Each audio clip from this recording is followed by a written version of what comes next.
На платното зад мене пишува Македонија заслужува председател. И Македонија ќе добие председател како што треба. Ќе го добие Стево Пендаровски. Во изборната единица број 3 граѓаните живеат најлошо и најсиромашно.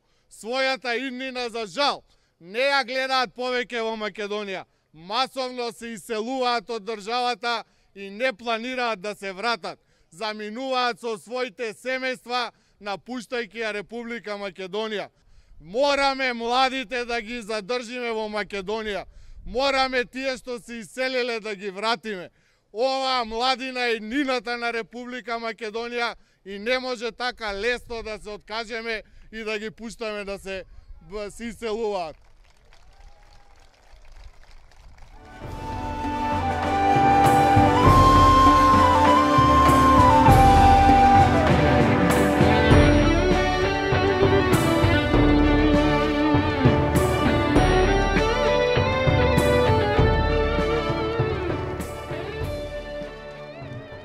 Добро вечер, почитувани штипјани, посебно жителите на населба Сенјак.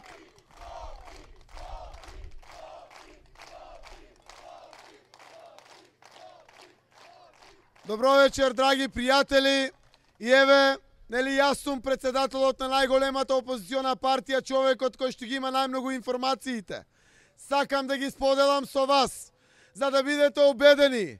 На 13 овој месец Македонија ќе најави нов председател кој што ќе биде избран на 27.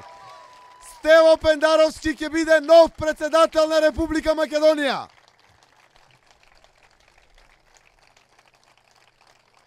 Овие 5 години, како да немавме председател, имавме послушник на премиерот, кој што секогаш знаеше само да потврди, разбирам шефе, го подпишувам указот, без разлика дали тоа ќе има штетно или лошо влијание врз граѓаните. Ве подсетувам, овој наш досегашен председател Ѓорѓе Иванов го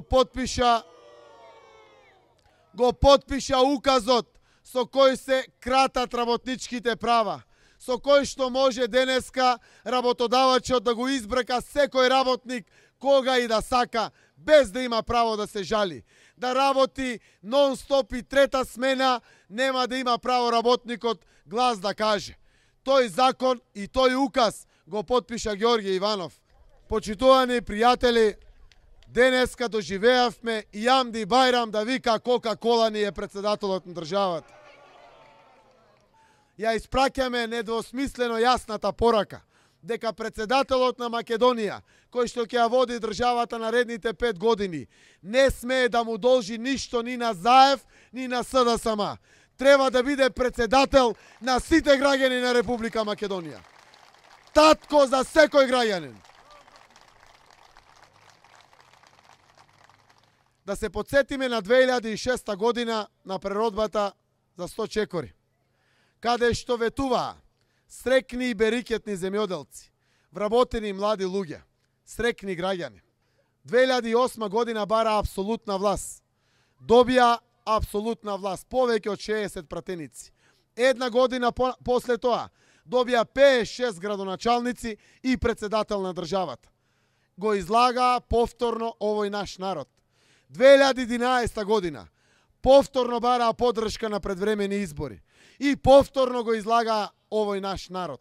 Денеска сите знаеме дека сиве овие години се само лаги со опашки. Под превезот на патриотизмот го уништија достоинството на овој наш народ.